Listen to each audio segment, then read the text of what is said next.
Oke, kembali lagi dengan saya Dr. Juvenius Martin di Murnicare.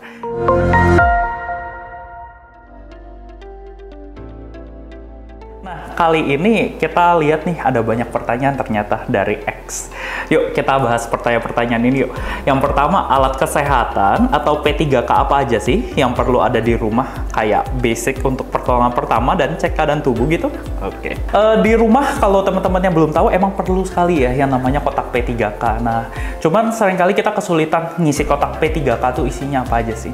Nah, pertama yang harus ada itu, ini ada beberapa alat nih kita di sini. Yang pertama harus ada kasa steril. Jadi salah satu yang keadaan atau kecelakaan yang terjadi di rumah tuh seringkali adalah luka gitu ya. Jadi harus ada kasa steril gitu ya. Harus ada band-aid juga.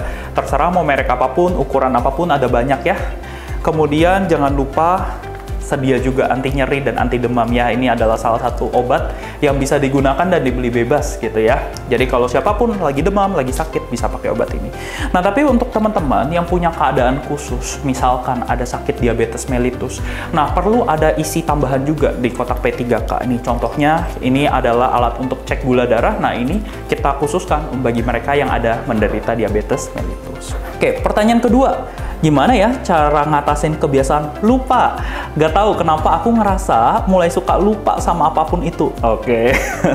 Nah, masalah memori emang sepertinya semakin sering ya. Mau tua, mau muda semakin sering kita rasakan.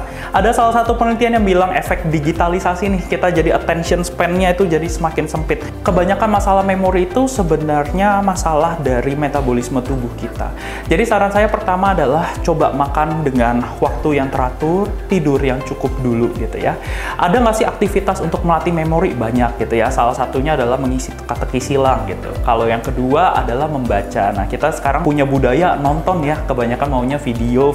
Nah, kita coba melatih diri kita untuk membaca lebih banyak. Harapannya adalah kita bisa meningkatkan memori kita. Oke, pertanyaan ketiga. Punya GERD, boleh olahraga nggak sih? Oke, kita kenalan dulu kali ya sama penyakit GERD. GERD itu singkatan dari nama gastroesophageal reflux disease. Jadi apa yang terjadi? Asam lambungnya naik ke kerongkongan karena ada kelainan katup. Nah, biasanya ini banyak menyerang orang-orang yang obesitas ya, yang agak gemuk-gemuk tuh. Nah, boleh nggak sih olahraga pada pasien GERD? Jawabannya boleh banget. Tapi yang nggak boleh adalah olahraga tepat setelah makan. Jadi biasanya kita berikan jarak sekitar 2 jam lah setelah makan baru kita berolahraga. Olahraga apa aja gitu ya yang bisa kita lakukan pada pasien GERD? Kita sarankan untuk olahraga yang low impact gitu ya. Contohnya jalan cepat, berenang, itu masih boleh. Yoga, kalau teman-teman suka yoga, di Murnicare juga ada yoga, kalian boleh ikut yoganya. Kenapa ketika pilek hidung bisa mampet, dan kenapa biasanya mampet hanya salah satu bagian? Oh, cuma satu sisi hidung ya. Memangnya kalau hidung mampet isinya apa sih? Oke. Hidung mampet saat flu itu penyebabnya satu, karena peradangan.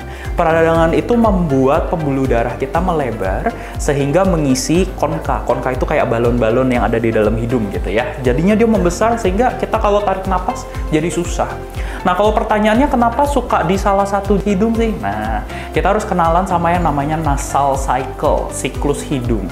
Jadi teman-teman kalau sekarang taruh tangan di depan hidung gitu ya, terus napas, kalian akan merasakan salah satu sisi aliran hidung tuh kayaknya lebih kencang anginnya. Nah, aliran itu akan terjadi berputar selama 4-6 jam sekali. Gitu ya, makanya orang suka kesumbet kok, lebih kesumbet di kiri, kesumbet di kanan. Biasa setiap 4-6 jam mereka akan gantian. Oke, pertanyaan kelima, bagaimana cara mengatasi jika tubuh terkena luka bakar? Apa yang harus dilakukan dan apa yang harus dihindari?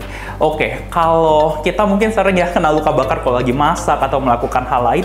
Nah, apa sih yang harus dilakukan pertolongan pertama di rumah? Tentunya buka keran air gitu ya, terus taruh luka bakarnya di air mengalir selama kurang lebih 10 menit. Tapi bukan air es ya, kalau pakai air es nanti makin parah. Air yang sejuk aja gitu ya, biasanya air dari keran aja udah cukup, kita alirkan selama 10 menit. Kalau pakai pasta gigi, nah boleh apa enggak? Jawabannya enggak, jangan ya. Pasta gigi itu mengandung basa yang bisa menyebabkan iritasi lebih lanjut pada kulit. Jadi itu mitos memberikan pasta gigi di luka bakar. Kalau misalkan luka bakarnya parah, itu perlu ada beberapa treatment dari dokternya. Jadi disarankan untuk datang aja gitu ya ke klinik Woundcare, juga kita bisa kok melayani luka bakar. Oke, pertanyaannya ini aja. Terima kasih untuk kesempatan kali ini aku bisa jawab pertanyaan dari teman-teman. Kalau ada pertanyaan silahkan tulis lagi di X, nanti aku jawabin. Terima kasih.